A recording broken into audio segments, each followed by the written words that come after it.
Hello student, PMK bio study classes में आप सभी का स्वागत है। इस वीडियो में लेकर आए हैं क्लास 10th के विद्यार्थी के लिए हिस्ट्री इतिहास का पहला चैप्टर यूरोप में राष्ट्रवाद, जो कि आप लोग के लिए पिछले वीडियो में आप लोग को बता दिए थे। और आज का एक प्रश्न है जो कि यहाँ से प्रश्न 5 नंबर में प्रश्न पूछा जाता है। कितना नंबर का? 5 मार्क्स। 5 मार्क्स नंबर पूछा जाता है। यहाँ से 5 नंबर का एक प्रश्न है, ध्यान से देखिएगा। जुलाई 1830 ईस्वी के फ्रांस के कारण को लिखे, यानी कि जुलाई 1830 की फ्रांसीसी क्रांति को लिखना है। तो इसके बारे में चलिए आज हम इसको अच्छी तरह से समझाते हैं।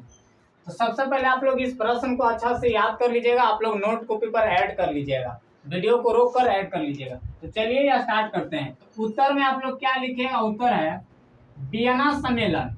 आप लोग को बताया था कि वियना सम्मेलन के तहत फ्रांस को बोबरो राजवंश के लुईस 16वां को फ्रांस का राजा बनाया गया था। यानी कि जब वियना सम्मेलन के तहत जो फ्रांस के राजा कौन थे? बोबरो राजवंश, जो कि फ्रांस का राजा बनाया गया था। जो कि सबसे पहला राजा यहाँ था लुईस 16वां था।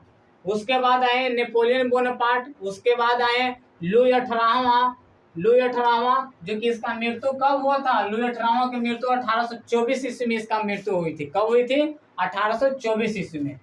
तो 18वां को फ्रांस का राजा बनाया गया जो कि 18वां लुई 16वां जो थे किस राजवंश से आते थे? लुई 16वां आते थे बोबरो राजवंश से, और लुई 18वां भी किस राजवंश से आते थे? बोबरो राजवंश से आते थे। जिसमें पूरे फ्रांस में समान नागरिक संहिता लागू की। अब यहाँ से एक प्रश्न बन सकता है, ऑब्जेक्टिव प्रश्न, कि समान नागरिक संहिता कानून किसने लागू किया था? तो लुई 18वां ने लागू किया था। इसका मतलब होता है कि सभी व्यक्तियों का समान अधिकार, यानी कि जितना भी व्यक्ति सभी का बराबर अधिकार, बराबर हक होना। तो समान नागरिक संहिता लागू किया लुई 16वां ने। परंतु 1824 में लुई 18वां की मृत्यु हो गई। जो कि लुई 18वां की मृत्यु प्राकृतिक कारणों से इसका क्या होता है? मृत्यु हो जाता है। तो मृत्यु हो गया। तो यहाँ से ऑब्जेक्टिव याद रखिएगा, लुई 18वां की मृत्यु कब हुई थी? 1824 ईस्वी में। प्राकृतिक कारणों से इनका मृत्यु हो गई। और उसके बाद एक राजा आता है, जो कि नया राजा कौन थे? Charles x. किसके बाद? लुई 18वां के बाद चार्ल्स एक्स। तो चार्ल्स एक्स फ्रांस का राजा बना। इसके बाद जब मृत्यु हो गई लुई 18वां की, तो उसके बाद राजा कौन थे? नया साम्राज्य कौन बने? Charles x. इसको किस नाम से जानते हैं? चार्ल्स दशक के नाम से भी जानते हैं, चार्ल्स दशक। तो चार्ल्स एक्स फ्रांस का राजा बना। और चार्ल्स एक्स एक कैसा व्यक्ति था? महत्वाकांक्षी व्यक्ति था। ये भी कैसा व्यक्ति थे? महत्वाकांक्षी व्यक्ति था। कैसा व्यक्ति था? महत्वाकांक्षी व्यक्ति। कहने का मतलब है कि अपने काम के अलावे जनता से कोई मतलब नहीं रहता था, कोई मतलब नहीं जानता से। जनता कहूँ भी जाए, भूखे मरे या कोई भी चीज हो, तो ये महत्वाकांक्षी व्यक्ति थे जो फ्रांस में फिर से अपना निरंकुश शासक कायम करना चाहता था। यानी कि जो जिस तरह से लुई 16वां एक निरंकुश व्यक्ति था, यानी कि निरंकुशवाद था, उसी तरह से फ्रांस के राजा चार्ल्स एक्स भी अपना निरंकुश शासक कायम करना चाहता था। उसके बाद है अपने उद्देश्य, यहाँ पे अपने होना चाहिए, ठीक है। अपनों उद्देश्यों को पूरा करने के लिए चार्ल्स एक्स ने सामंतों के नेता, किसको? प्रधानमंत्री पोलिगनेक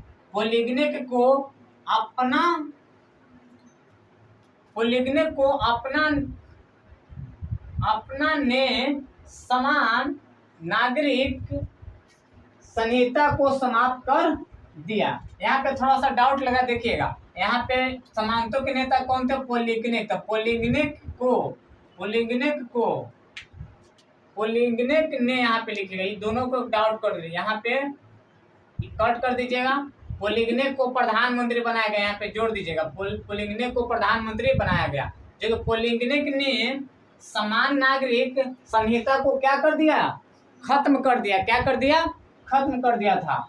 यहाँ पे समान नागरिक संहिता में लागू किसने किया था, तो लागू किया था लुई 18वां ने। लेकिन यहाँ पे जब चार्ल्स एक्स आया, चार्ल्स एक्स ने प्रधानमंत्री किसको बनाया था, पोलिंगनेक को। तो पोलिंगनेक ने जैसे ही ये प्रधानमंत्री बना तो ये सोचा कि नहीं, हम जनता को समान अधिकार नहीं देंगे। तो इसने क्या किया, पोलिंगनेक ने कि समान नागरिक संहिता को क्या कर दिया, समाप्त कर दिया था। क्या कर दिया, समाप्त कर दिया। और अमीर वर्ग को अनेक विशेष अधिकार दे दिया। कहने का मतलब है जो अमीर लोग रहते थे उनको अधिकार मिलता था, गरीब लोगों का अधिकार नहीं मिलता था। यानी कि अमीर लोगों से क्या कर दिया, अमीर जिसको पूंजीवाद भी बोलते हैं, क्या बोलते हैं, पूंजीवाद भी, पूंजीपति या पूंजीवाद। तो पूंजीवाद यानी कि पूंजीपति को भी क्या कर दिया, विशेष अधिकार दे दिए। तो अमीर वर्ग को यहाँ पे विशेष अधिकार मिल गया, गरीब लोगों का अधिकार नहीं मिलता था, कोई चीज में वो नहीं मिलता था, कोई भी क्षेत्र हो। आम जनता, अब यहाँ पे आम जनता को मताधिकार से वंचित कर दिया। आप लोग के समझा चुके थे पिछले क्लास में कि आम जनता जो इनको वोट देने का अधिकार भी क्या कर लिए थे, छीन लिए थे, यानी कि समाप्त कर दिया था, बंद कर दिए थे। यानी कि जब आम जनता को अगर वोट देने का अधिकार भी नहीं रहे तो बताइए जनता अपनी अपनी अपनी मर्जी से कोई भी नेता को नहीं चुन सकते हैं। तो इसीलिए मताधिकार से वंचित कर दिया। इस नियम को प्रकाशित होने के बाद पूरी जनता भड़क गई। जैसे ही पोलिंगनेक ने क्या किया कि यहाँ पे मताधिकार के क्या कर दिया, बंद कर दिया, यानी कि वोट देने का अधिकार जनता को छीन लिया, बंद कर दिया।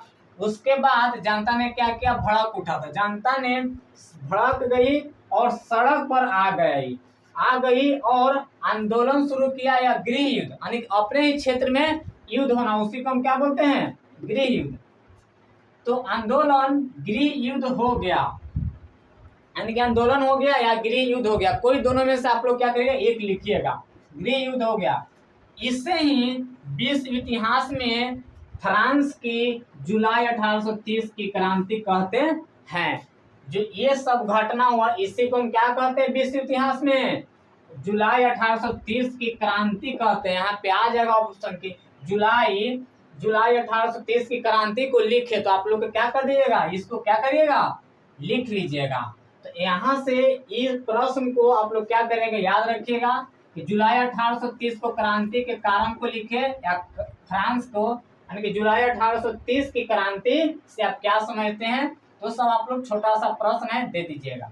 अगला एक और प्रश्न नीचे यहाँ पे दिया हुआ है। अगला प्रश्न है कि 1830 ईस्वी की क्रांति को प्रभावों को लिखें। 1830 ईस्वी की क्रांति के प्रभावों को लिखें, यानी कि क्रांति के समय क्या प्रभाव था उसको लिखना था। ध्यान दीजिएगा, पहला लिखिएगा चार्ल्स एक्स की जगह, यानी कि जब इसके बाद जब 1830 ईस्वी की जब फ्रांस जुलाई 1830 की क्रांति को हम खत्म करेंगे, इसके बाद एक नया राजा आएंगे, उसको क्या नाम था, लुई फिलिप थे।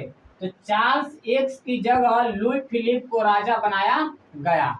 किसके जगह पर, चार्ल्स एक्स की जगह पर। यानी कि यहाँ से पूछ देगा इसे कि चार्ल्स एक्स के बाद नया राजा कौन बना था, क्या बताइएगा, लुई फिलिप। क्या बताइएगा, लुई फिलिप। दूसरा है बुबरो वंश की जगह एक नया वंश आता है, आर्लियंस। कौन वंश, आर्लियंस वंश का शासन प्रारंभ हुआ। तीसरा प्रभाव है कि मध्यम वर्ग के प्रभाव में क्या हुआ, वृद्धि हुई। चौथा है यह स्पष्ट हो गया कि अब वही व्यक्ति शासक बनेगा। अब वही व्यक्ति शासक बनेगा जिसे जनता चाहेगी। कहने का मतलब है कि जनता जिसको चाहेगा वही शासक बनेगी। इनको जैसा नहीं है कि हम अपने हिसाब से क्या करें, वोट देने का भी वंचित को छीन लें और हम अपने हिसाब से क्या करें, शासक बन जाए। तो इस तरह से होने के कारण जनता ने सोचा कि नहीं, गलत हो रहा है, तो क्या क्या सड़क पर क्या उतर गया, उस क्रांति के बाद कहाँ भगा दिया था इनको, इंग्लैंड में। कहाँ भगा दिया था, इंग्लैंड में। चौथा है, यह स्पष्ट हुआ कि हो गया कि व्यक्ति का वही शासक बनेगा जो जनता चाहेगी। अगला है 1848 ईस्वी की क्रांति की पृष्ठभूमि निर्मित हुई, यानी कि सेम टू सेम 1830 की क्रांति और 1848 की क्रांति से मिलता जुलता है, दोनों क्या है, मिलता जुलता है। तो यहाँ तक आप लोग याद कर लीजिएगा, यहाँ पे क्या करिएगा, दोनों प्रश्न को अच्छा से याद करिएगा। जो कि इसके बाद अब हम क्या करेंगे, लुई फिलिप के बारे में पढ़ाएंगे। नया वंश आता है, नया वंश शुरू होगा कौन, आर्लियंस वंश। इसके शासक कौन थे, लुई फिलिप। तो हम अगले क्लास में आप लोग के लिए इस दोनों पॉइंट पर चर्चा करेंगे। मिलेंगे अगले वीडियो में। जय हिंद, जय भारत।